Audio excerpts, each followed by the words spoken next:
I own a great many guitars. Whenever people ask me how many I own exactly, I just tend to say more than most, fewer than some, because that's about as accurate as I can get without getting up and recounting all of them. And throughout the years that I've been collecting guitars, buying them, selling them, having them sent in by brands, one thing has come across my desk that has stood out as the worst, and it remains my most viewed video on my main channel 6-string TV to this day. The Aero Guitar by Aeroband. And if you're watching this video right now, and you've seen my channel before, then the chances are decent that you're one of the 900,000 people that has seen that video, and that is how you found my channel. I no longer have my Aero guitar because I sent mine to Glenn Fricker, and Glenn Fricker shattered it into a million pieces in his driveway, as he does, but that's not super relevant anyway.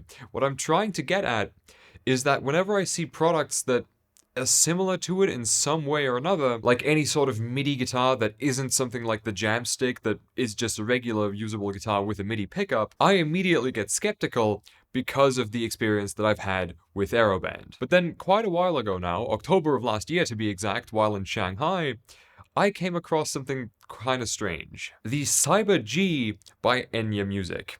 And this thing sort of intrigued me. It was a prototype at the time that I tried it, and I picked it up because it reminded me of the Aero guitar. Not necessarily aesthetically, but just by what it was meant to do. But given the fact that I was at Music China, the biggest music trade show in the world, I didn't really have too much time to invest into trying this one very specific prototype of a product that I wasn't really interested in. But now, the Cyber G is finally out, and Enya have decided to send me one. And it's currently boxed up about 2 feet to my right. And it's been boxed up for quite a while, actually. I haven't had the time to unbox it and do all of this yet. And so I can now finally kind of delve into what it does, how it works, and whether it's actually a usable product if you're a guitar player. So let me run you through what it is for a second, or let me run myself through in the first place, because again, it's been months since I tried one, and mine is still boxed up.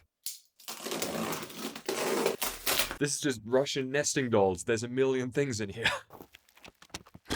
And the mother load, hold on. Come on. Please let this be the end of the boxes. Everyone is a musician. There it is. You are greeted with some stickers, and at long last, the actual product. Okay, it shares one characteristic with the Aero guitar already, and that is this. So, this is the assembled Cyber G, and if it reminds you of a guitar, that's because in this configuration, it essentially is. I don't know how long of a video this is going to be, because I really have to, A, run myself through how it works again, and it also has a bunch of other features and accessories that are still on the table over there. But for the time being, let's just turn it on.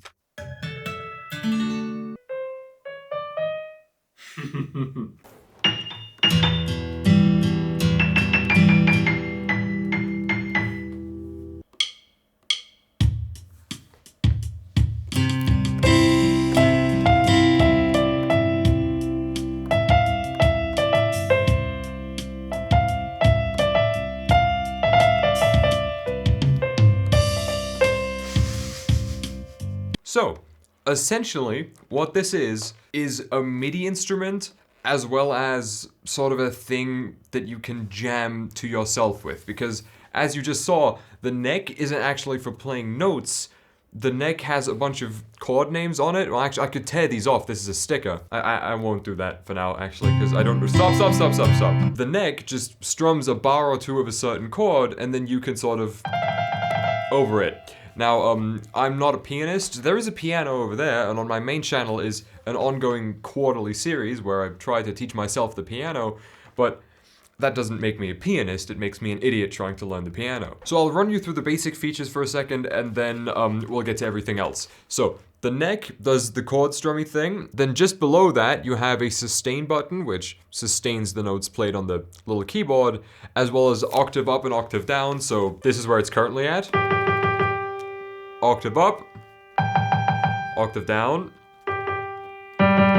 There is a tempo tap button for the metronome, and then a drum rhythm and drum fill button. You just saw that semi being used a second ago, and then just a stop button for whatever is currently happening. So if I start, a drum rhythm, this button just kills it. Down here, if I just turn this flap downwards, you have the volume control. That's what's blinking over here. A regular 3.5mm headphone output, a USB-C out, and over here, you also have a regular jack output for a speaker, roughly where it would be positioned on a regular guitar. But I know what you may be thinking. Kalen, I don't know how to play the piano one bit. Why would I need this garbage? Well, hang on for 1 second, because not only does the keyboard bit, well, popping out would be a bit of an overstatement, but it does come out and then becomes usable as a regular USB-C MIDI keyboard. But then once you've removed this, they've also got a module,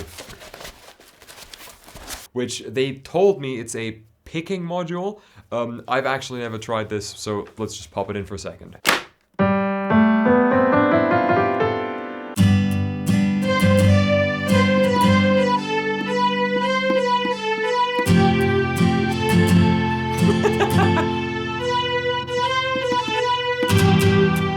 Okay, Stop. I have to get the hang of it.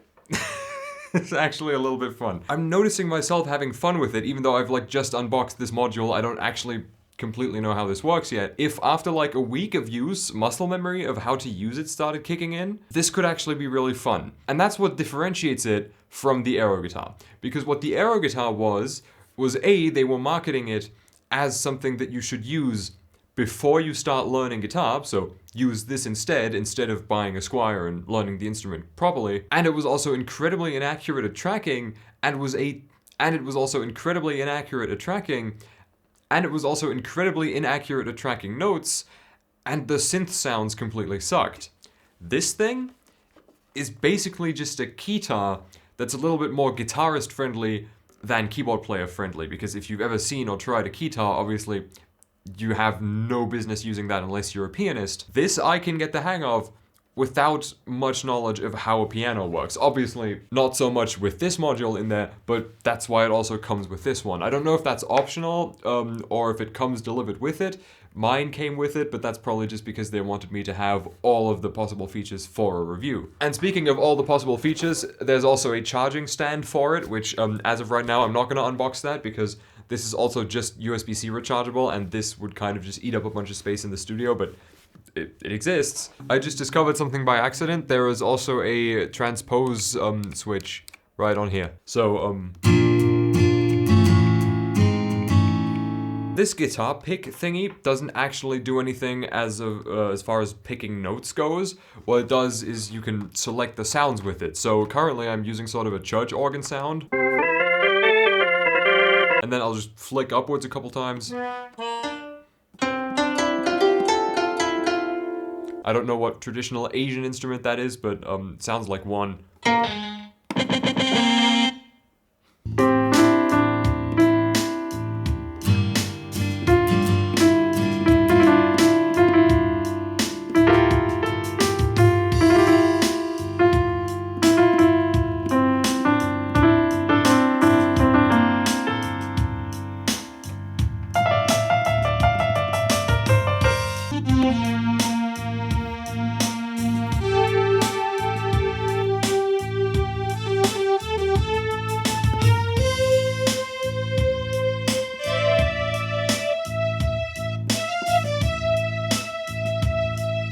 I'm having a little too much fun with that. Very clearly, this is not the most intellectual product in the world, right?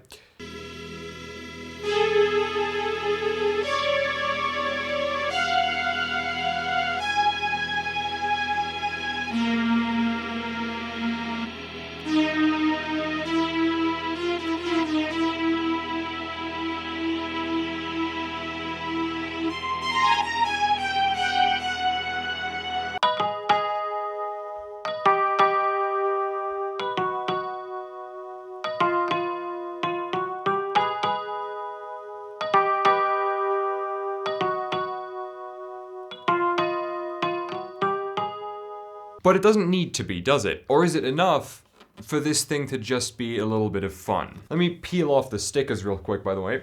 No. Off with them. Ah, great. That's sticky. That looks less terrible, actually. So, I'm not gonna spend a week playing this thing or anything. I am gonna actually try and, get better at using it throughout the next couple of weeks.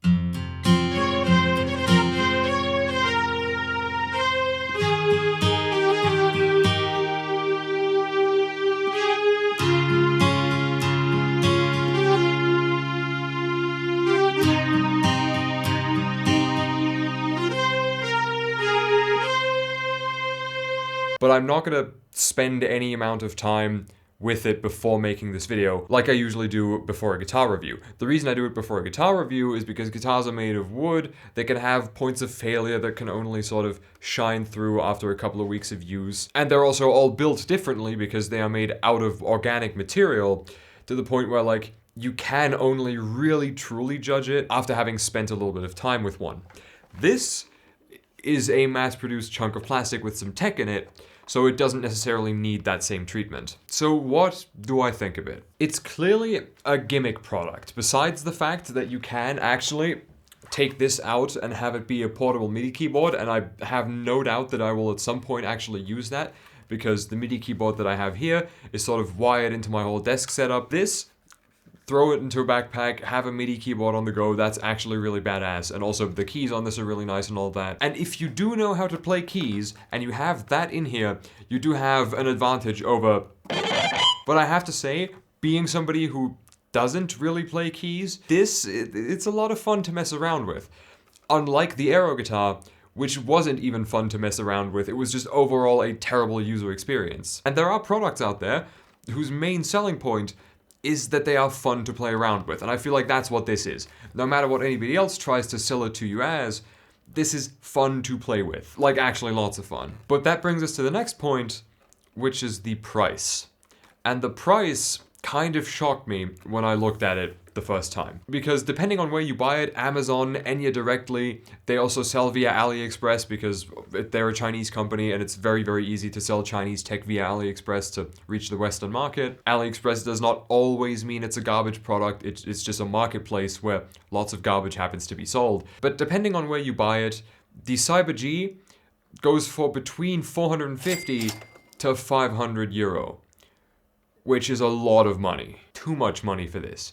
It is about as much as the Aero guitar costs, and while this is astronomically, immeasurably better than the Aero guitar, in that it is fun, MIDI tracking is accurate because it uses keys as opposed to silicone strings on a fake fretboard, so it has to be accurate. I do find it unfortunate that this can't be used as an independent MIDI device. It doesn't have any USB-C or anything because it's not like these buttons couldn't be used like that. But yeah, it can be a solid MIDI controller. It can be something fun to mess around with, but it's not a keytar in the way that, like, people used to make actual music with keytars, or I suppose bands like Ailstorm still do if you're into that kind of music. So while I am certain that if somebody gave this to you for your birthday, for example, you would have lots of fun with it, I am equally certain that it's not a $500 product, or a $400 or a $450 product. If you can get your hands on this for $200 during a sale, Black Friday, something like that, $200 is a solid price for this thing. $250 maybe. This is fun, you will enjoy this, and again, MIDI controller. In fact, if you can get your hands on these, like, individually, I don't know if you can just buy these modules online individually, I would buy this thing for, like, I don't know, 30, 40 bucks, just as a MIDI controller for on the go, because I don't have one of those. It's the size of my head. It can just, throw it into a backpack and it's done. So my overall rating of the Cyber G, fun, but too expensive, which evens out to sort of a 5 out of 10. 6 out of 10 maybe. If money was no object, I would recommend this 100%, but I know the times we're living in, and I know money is an object, so yeah. This isn't a guitar. This is a guitar review channel, and this is not a guitar.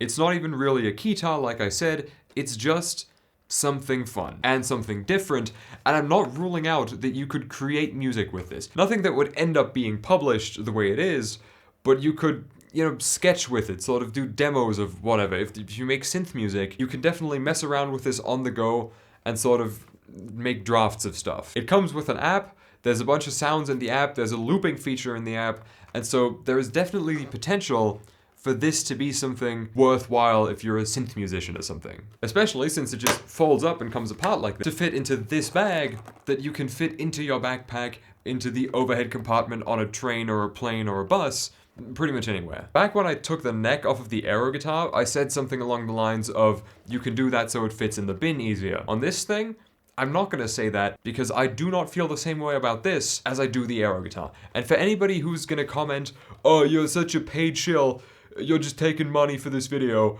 and saying this is better is the same trash as the aero guitar. Aeroband offered to pay me quite handsomely as well. I just turned it down because the product was trash. But I will happily take some money to showcase this to you and be completely 100% honest about it. And at this point, I've worked with Enya so much that they have come to appreciate the way that I make videos, how honest I am, and the conversions that that translates into. Sure, I've been so honest about some of their products that some people have chosen not to buy them because of the downsides, but that is just the cost of business. So, thank you for watching. Thank you to Enya for, sending this thing out and making this video possible. There are affiliate links in the description if you want one of these things, because as harsh and honest and transparent as I am in all of my videos, I do always encourage people to go out and try something for themselves. And if you liked this video, if you enjoy honest gear reviews and you're not subscribed yet, hit the button, hit the like button, leave a comment, tell me what you think of this thing. I'll see you around.